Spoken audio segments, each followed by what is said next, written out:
المحيط اور اے نبی صلی اللہ علیہ وسلم لوگ آپ سے پوچھتے ہیں حیض کے بارے میں. تو محترم حضرات ایک ہمارے اور آپ کے اندر بھی ایک پرمپرا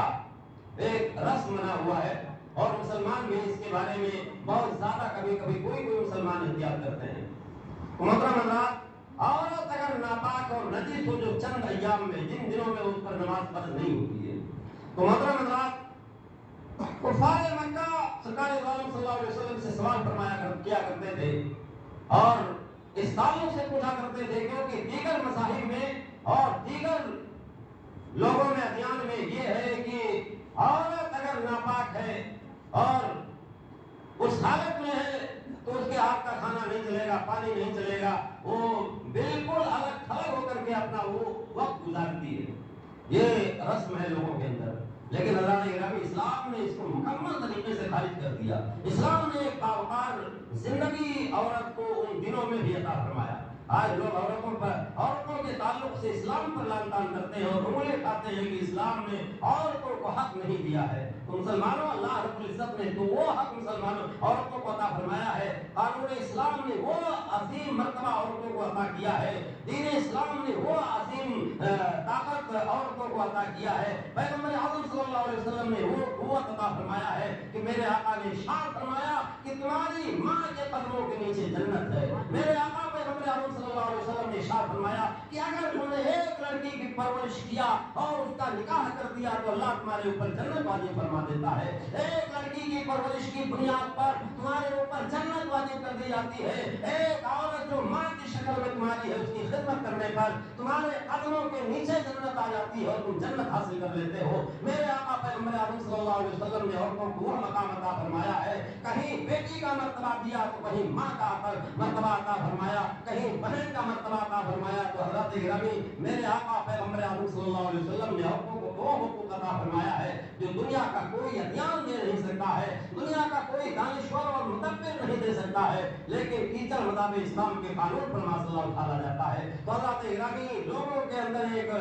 معاشرے کے اندر ایک رسم ہے کہ عورتیں اگر ناپاک ہوں, عورتیں اگر نجس ہوں تو ان کو باسوں میں رکھ دیا جائے, ان کا بستر الگ کر دیا جائے, ان کے کھانے پینے کا برتن اور پلیٹ الگ کر دیا جائے, ان کے پانی پینے کے برتن اور ضرور الگ کر دیے جائیں. حضرات گرامی یہ لوگوں کا رسم ہے. لیکن ہمارے اسلام مذہب اسلام نے قرآن کریم میں ارشاد فرمایا وَيَسْأَلُونَكَ عَنِ الْمَحِيضِ قُلْ هُوَ أَذًى فَاعْتَزِلُوا النِّسَاءَ فِي الْمَحِيضِ وَلَا تَقْرَبُوهُنَّ حَتَّى يَطْهُرْنَ فَإِذَا تَطَهَّرْنَ فَأْتُوهُنَّ مِنْ حَيْثُ أَمَرَكُمُ اللَّهُ. اور جو حالت حیض میں ہے وہ ناپاک ہے اور جب ناپاک ہے تو ان کے قریب مت جاؤ. انسان کو اس کے مرد کو روکا گیا, لیکن کھانے اور پینے کے برتن کو الگ کرنے کی اجازت مذہب اسلام نے نہیں کیا. اگر ہم اور آپ یہ فعل کرتے ہیں اور اپنے گھر کی عورتوں کو باسوں میں کر دیتے ہیں اور اس کے ہاتھ سے کھانا اور پانی نہیں دیتے ہیں تو یہ منع ہے اسلام میں. شریعت میں اس کی کوئی گنجائش نہیں ہے. دیگر مذاہب میں اس کی گنجائش ہے لیکن مذہب اسلام نے اس کو روکا ہے. مذہب اسلام نے اس کو منع کیا ہے. تم اس کے ہاتھ کا پانی بھی پی سکتے ہو, اس کے ہاتھ کا کھانا بھی کھا سکتے ہو اور اس کا دھلا ہوا کپڑا بھی پہن سکتے ہو, کوئی مذائقہ اور حرج نہیں ہے. اور اس کا دیا ہوا پانی اور بنایا ہوا کھانا بھی تم کھا سکتے ہو. حضرات گرامی صرف صحبت کرنے سے قرآن کریم نے منع فرمایا, روکا ہے, اور مرد کو اس کے قریب جانے سے حرام قرار دیا ہے ان دنوں میں. حضرات گرامی مذہب اسلام نے تو عورتوں کو یہ مرتبہ عطا فرمایا ہے کہ اسلام میں فقہا فرماتے ہیں کہ جو عورتیں حائض ہیں وہ اپنے گھروں میں مصلی بچھا کر نماز نہ پڑھیں, لیکن ایک مخصوص جگہ پر جہاں وہ اور دنوں میں نماز پڑھتی ہیں وہاں بیٹھ کر کے تھوڑی دیر اتنی دیر بیٹھی رہیں جتنی دیر میں وہ نماز پڑھ لیا کرتی تھی. اتنی دیر وہاں بیٹھی رہیں تاکہ ان کے گھر میں باپ کو پتہ نہ چلے, بھائی کو پتہ نہ چلے, بیٹے کو پتہ نہ چلے کہ حائضہ ہے. اس کی عزت کا اتنا خیال مذہب اسلام نے رکھا ہے کہ حائضہ ہونے کی صورت میں بھی وہ ایک مخصوص جگہ پر بیٹھ کر اتنی دیر خاموشی کے ساتھ بیٹھی ہے جتنی دیر تک وہ نماز پڑھا کرتی تھی, تاکہ دیکھنے والا یہ سمجھے کہ نماز پڑھ رہی ہے اور اس کے حائضہ ہونے کی اطلاع اس کے بھائی کو, اس کے باپ کو, اس کے بیٹے کو نہ ہو. یہ مذہب اسلام نے تم کو سبق دیا ہے. اور آج ہم نے احیار اور دیگر ادیان کہ پیروی کرتے ہوئے ہم نے بھی ان کا طریقہ اختیار کر لیا کہ ان کو بازو میں بٹھا دو. تو بہرحال حضرات گرامی اس کو ایک ناپاک اور نجس کہا گیا. اور پھر اللہ رب العزت نے ارشاد فرمایا کہ جو لوگ صاف ستھرا رہتے ہیں اور اپنے گناہوں سے توبہ کرتے ہیں وہ اللہ ان سے محبت کرتا ہے, اللہ ان سے پیار فرماتا ہے, اللہ ان کو اپنا محبوب بنا لیتا ہے. انشاءاللہ اس کی تفصیل اور آپ حضرات آئندہ جمعہ کا سماعت فرمائیں گے. اللہ رب العزت کی بارگاہ میں دعا ہے مولا عز و جل ہم تمام حضرات کو گناہوں سے توبہ کرنے اور صاف پاک کرنے کی